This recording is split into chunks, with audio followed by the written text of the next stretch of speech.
Welcome back, guys, to ILW Pod, and this is my testimony. My real name is Justin Woolwine.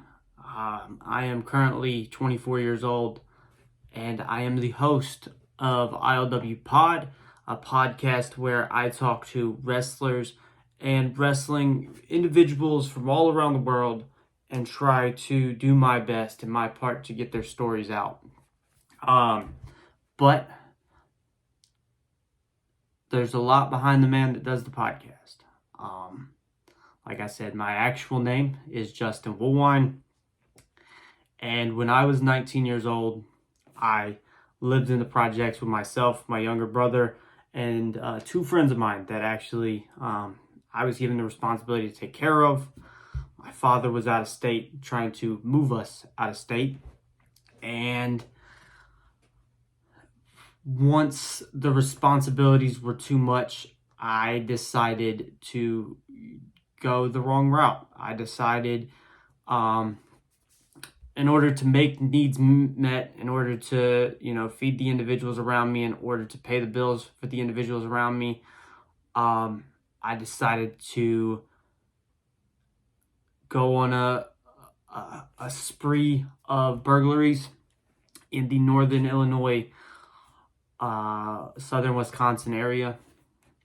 I was caught November 7th of 2019, and I did 11 months in the Winnebago County Jail, where I was in court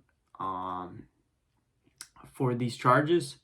Eventually, I would be sentenced to probation for 4 years in Illinois, 4 years in Wisconsin, and I had 38 years held over my, or 37 years held over my head if I was to make another mistake. As of February 5th of this year, I am off probation, completed probation in both Illinois and in Wisconsin. The point of this testimony, and the reason I'm letting you know about this testimony, is something I thought I'd be able to do later on down the line, and really be able to get the word out and help people and let people know in similar situations that you don't have to cave into the pressures. You don't have to be another statistic. You don't have to be another project kid that gets caught up in gangs and poverty and the stress of wondering where your next meal is. Like, there is a way out, and it's just fighting. You got to fight your way out. I did it the wrong way. Some can say that what I did hurt people. Physically, no. Mentally, yes. And I apologize. I've done everything to reconcile what I did. I've paid restitution. I've helped start a ministry to help, homeless. Whether it's in this area or if it's in other areas. I personally haven't been able to go with this ministry and feed all the people they have in 13 states plus Washington, D.C. And, it's been over 6,000 meals that's been put out. But I have been able to help in the Illinois area.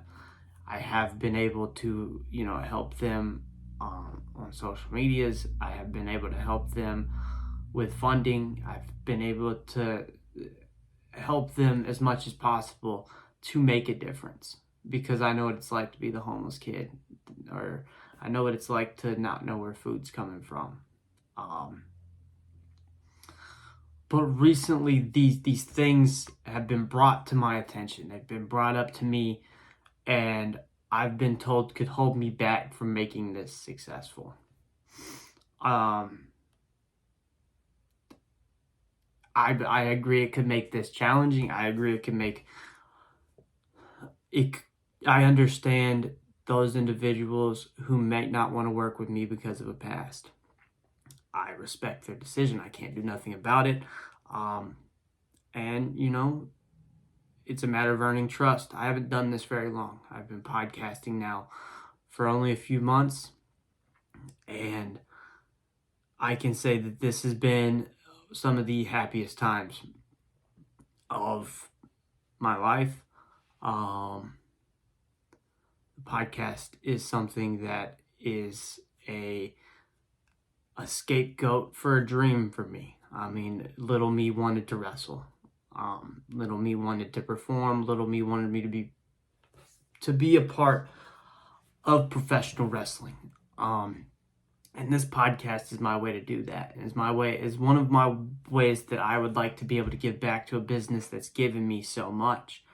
Mainly hope or faith that there's something better. And like I said before, a kind of a scapegoat, an escape from the craziness that was my youth. It, in a lot of ways, is one of the only consistencies in my life. It's one of the only things that I could look forward to and know is going to be there 100% of the time. No matter where it was, no matter what time it was, what day it was, it's always going to be there. It's not going nowhere. And more than anything, it gave me that hope. And so I can tell you that the dream of making this thing work, making this podcast work, is nowhere near over. I understand that now this is a challenge that has to be overcome, and we will do so. I want to say thank you to everybody that supported myself, ILW Pod, Talking with Angels Ministry. Thank you all so much, because without you guys, this would not be possible. Without the people that looked at me and said, hey, you can do this, you can make this happen, you can help people, I wouldn't be here. Without wrestling, I also wouldn't be here. I just wouldn't be. It's sad to say this, but I don't know if I'd be breathing, if you want me to be very, very frank with you. Wrestling's been that serious in my life. So I'm just going to say, guys, thank you all for the support. This is not over. Honestly, I think this has just begun. I think the struggles have just started. But with any business venture, with anything that's great, it's always a struggle. It's always a grind, and the only way to be successful is to push through it. So that's exactly what myself and those involved with ILW Pod will do. And I'm just going to leave this at thank everybody who supported it. And yeah, thank you. I appreciate it. And I will, as always, I will see you next time.